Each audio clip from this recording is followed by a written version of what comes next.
ನಮಸ್ಕಾರ ಸ್ನೇಹಿತರೆ, welcome back to my channel. Rice ಬಾತುಗಳಲ್ಲಿ ಹಲವಾರು ಥರದ ರೈಸ್ ಬಾತುಗಳನ್ನು ತಿಂದಿರ್ತೀರಾ. ನಾನಿವತ್ತು ನಿಮಗೆ ಈರುಳ್ಳಿ ರೈಸ್ ಬಾತ್, ಆನಿಯನ್ ರೈಸ್ ಬಾತನ್ನು ಯಾವ ರೀತಿ ಮಾಡೋದು ಅನ್ನೋದನ್ನು ತೋರಿಸ್ಕೊಡ್ತಾ ಇದ್ದೀನಿ. ಇದು ಮಾಡಲಿಕ್ಕೆ ಮಾತ್ರ ಅಲ್ಲ, ತಿಂದರೆ ಅಷ್ಟೇ ರುಚಿಕರವಾಗಿರುತ್ತೆ. ಹಾಗಾದರೆ ಬನ್ನಿ ಯಾವ ರೀತಿ ಮಾಡೋದು ಅನ್ನೋದನ್ನು ನೋಡೋಣ. ಮೊದಲಿಗೆ ನಾನಿಲ್ಲಿ ರೈಸ್ ಬಾತಿಗೆ ಬೇಕಾದ ಅಕ್ಕಿನ ನೆನೆ ಹಾಕಿ ಇಟ್ಕೊತಾ ಇದ್ದೀನಿ. ನಾನಿವತ್ತು 1 ಗ್ಲಾಸಷ್ಟು ಅಕ್ಕಿನ ತಗೊಂಡಿದ್ದೀನಿ. 10ರಿಂದ 15 ನಿಮಿಷ ಅಕ್ಕಿನ ನೆನೆ ಹಾಕಿಟ್ಕೊತಾ ಇದ್ದೀನಿ. ನಂತರ ಈ ಆನಿಯನ್ ರೈಸ್ ಬಾತಿಗೆ ಬೇಕಾದಂಥ ಮಸಾಲನ್ನ ನಾವು ಪ್ರಿಪೇರ್ ಮಾಡ್ಕೊಳ್ಳೋಣ. ನಾನಿಲ್ಲಿ 4ರಿಂದ 5 ಬ್ಯಾಡಗೆ ಮೆಣಸಿಕಾಯಿ, 4 ಬೆಳ್ಳುಳ್ಳಿ, 1 ಇಂಚು ಶುಂಠಿ, ಹಾಗೆ ಚಕ್ಕೆ, ಲವಂಗ ಮತ್ತು 2 ಏಲಕ್ಕಿನ ತೊಗೊಂಡಿದ್ದೀನಿ. ಅದನ್ನೆಲ್ಲ ಒಂದು ಮಿಕ್ಸಿ ಜಾರಿಗೆ ಸೇರಿಸ್ಕೊತಾ ಇದ್ದೀನಿ. ಎಲ್ಲ ಮಸಾಲ ಪದಾರ್ಥನೂ ಮಿಕ್ಸಿ ಜಾರಿಗೆ ಸೇರಿಸ್ಕೊಂಡು 1 ಟೀ ಸ್ಪೂನಷ್ಟು ರೆಡ್ ಚಿಲ್ಲಿ ಪೌಡರ್ ಅಂದರೆ ಕಾಶ್ಮೀರಿ ಚಿಲ್ಲಿ ಪೌಡರ್ನ ನಾನಿಲ್ಲಿ ಆ್ಯಡ್ ಮಾಡ್ಕೊತಾ ಇದ್ದೀನಿ. ಹಾಗೆ 1 ಟೀ ಸ್ಪೂನಷ್ಟು ಧನಿಯಾ ಪೌಡರ್ನ ಕೂಡ ಆ್ಯಡ್ ಮಾಡಿಕೊಂಡು ಮಸಾಲ ರುಬ್ಬಲಿಕ್ಕೆ ಎಷ್ಟು ನೀರು ಬೇಕು ಅಷ್ಟು ನೀರನ್ನು ಇಲ್ಲಿ ಸೇರಿಸ್ಕೊತಾ ಇದ್ದೀನಿ. ಮಸಾಲನ ತುಂಬ ನುಣ್ಣಿಗೆ ರುಬ್ಕೋಬೇಕಾಗತ್ತೆ. ನೋಡಿ, ಈ ರೀತಿಯಾಗಿ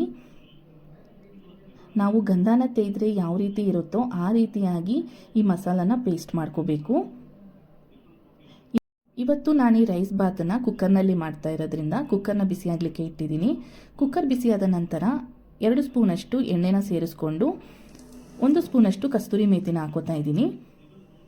ನಂತರ 2 ಮೀಡಿಯಂ ಸೈಜ್ ಈರುಳ್ಳಿನ ಉದ್ದುದಕ್ಕೆ ಹೆಚ್ಚಿಟ್ಕೊಂಡಿದ್ದೀನಿ. ಅದನ್ನು ಕೂಡ ಇದಕ್ಕೆ ಸೇರಿಸ್ಕೊಂಡು ಒಂದು 7ರಿಂದ 10 ನಿಮಿಷಗಳ ಕಾಲ ಈರುಳ್ಳಿನ ಫ್ರೈ ಮಾಡ್ಕೋಬೇಕು.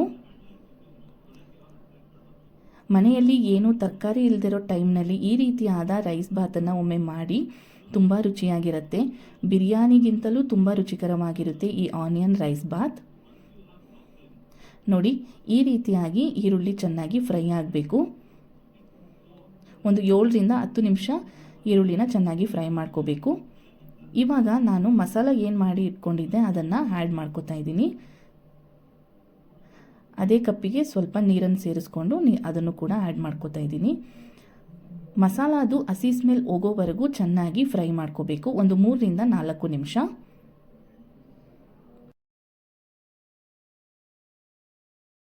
ನೋಡಿ, ಇವಾಗ ಮಸಾಲ ಚೆನ್ನಾಗಿ ಫ್ರೈ ಆಗಿದೆ. 3ರಿಂದ 4 ನಿಮಿಷ ಚೆನ್ನಾಗಿ ಫ್ರೈ ಮಾಡಿಕೊಂಡ್ರೆ ಮಸಾಲ ಅದು ಹಸಿ ಸ್ಮೆಲ್ ಎಲ್ಲ ಹೋಗುತ್ತೆ. ನಂತರದಲ್ಲಿ ನಾನು ಈ ಟೈಮ್ನಲ್ಲಿ ಈ ಮಸಾಲ ಜೊತೆ ಒಂದು 2 ಸ್ಪೂನಷ್ಟು ಮೊಸರನ್ನು ಕೂಡ ಸೇರಿಸ್ಕೋತೀನಿ. ಮೊಸರು ಮಸಾಲ ಜೊತೆ ಚೆನ್ನಾಗಿ ಮಿಕ್ಸ್ ಆದರೆ ಸಾಕು, ಅದೇನು ಕುದಿಸೋದೇನು ಬೇಕಾಗಿಲ್ಲ. ಮಸಾಲ ಮತ್ತು ಮೊಸರು ಚೆನ್ನಾಗಿ ಮಿಕ್ಸ್ ಆದ ನಂತರ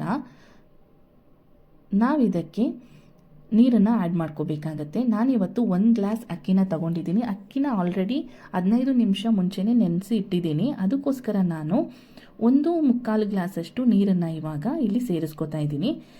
ಏನಾದರೂ ನೀವು ಅಕ್ಕಿನ ನೆನೆಸಿಟ್ಟಿಲ್ಲ ಅಂದರೆ ಅದಕ್ಕೆ ಸಮ ಪ್ರಮಾಣದಲ್ಲಿ ನೀರನ್ನು ಸೇರಿಸ್ಕೋಬೇಕಾಗತ್ತೆ. 1 ಗ್ಲಾಸ್ ಅಕ್ಕಿಗೆ 2 ಗ್ಲಾಸ್ ನೀರನ್ನು. ಆದರೆ ನಾನಿಲ್ಲಿ 15 ನಿಮಿಷ ಅಕ್ಕಿನ ನೆನೆಸಿಟ್ಟಿರೋ ಕಾರಣ ನಾನು 1.25 ಗ್ಲಾಸಷ್ಟು ನೀರನ್ನು ಹಾಕೋತಾ ಇದ್ದೀನಿ. ಹಾಗೆ ರುಚಿಗೆ ತಕ್ಕಷ್ಟು ಉಪ್ಪನ್ನು ಹಾಕಿ ಒಮ್ಮೆ ಚೆನ್ನಾಗಿ ಮಿಕ್ಸ್ ಮಾಡ್ಕೋತಾ ಇದ್ದೀನಿ. ಅಕ್ಕಿನ ನೆನೆಸಿಟ್ಟು ರೈಸ್ ಬಾತ್ನ ಮಾಡೋದ್ರಿಂದ ರೈಸ್ ಬಾತ್ನ ರುಚಿ ತುಂಬ ಚೆನ್ನಾಗಿರುತ್ತೆ.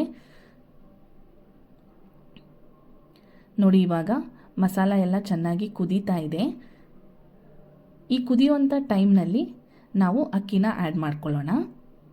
ಈ ಟೈಮ್ನಲ್ಲಿ ಒಮ್ಮೆ ಬೇಕಂದರೆ ನೀವು ಉಪ್ಪನ್ನು ಸಹ ಚೆಕ್ ಮಾಡ್ಕೋಬೋದು. ಉಪ್ಪೇನಾದರೂ ಹೆಚ್ಚು ಕಡಿಮೆ ಆಗಿದ್ದರೆ ಉಪ್ಪನ್ನು ಕೂಡ ಸೇರಿಸ್ಕೊಳ್ಳಿ.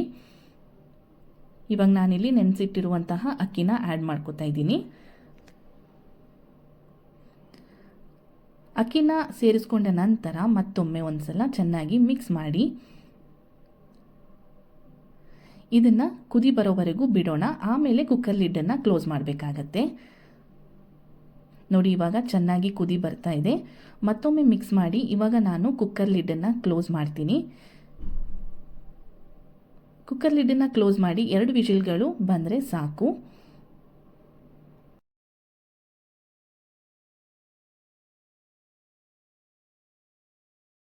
ಇವಾಗ 2 ವಿಜಿಲ್ಗಳು ಬಂದಿದೆ. ನಾನು ಗ್ಯಾಸ್ ಸ್ಟವನ್ನು ಆಫ್ ಮಾಡ್ಕೋತಾ ಇದ್ದೀನಿ. ಕುಕ್ಕರ್ನ ಪೂರ ತಣ್ಣಗಾಗಲಿಕ್ಕೆ ಬಿಡೋಣ.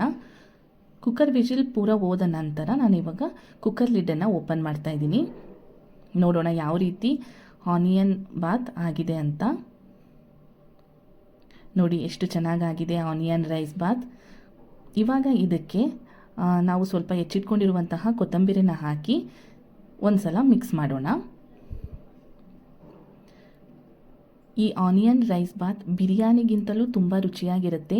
ನೀವು ಕೂಡ ಒಂದು ಸಲ ಈ ರೀತಿಯಾಗಿ ರೈಸ್ ಬಾತನ್ನು ಟ್ರೈ ಮಾಡಿ.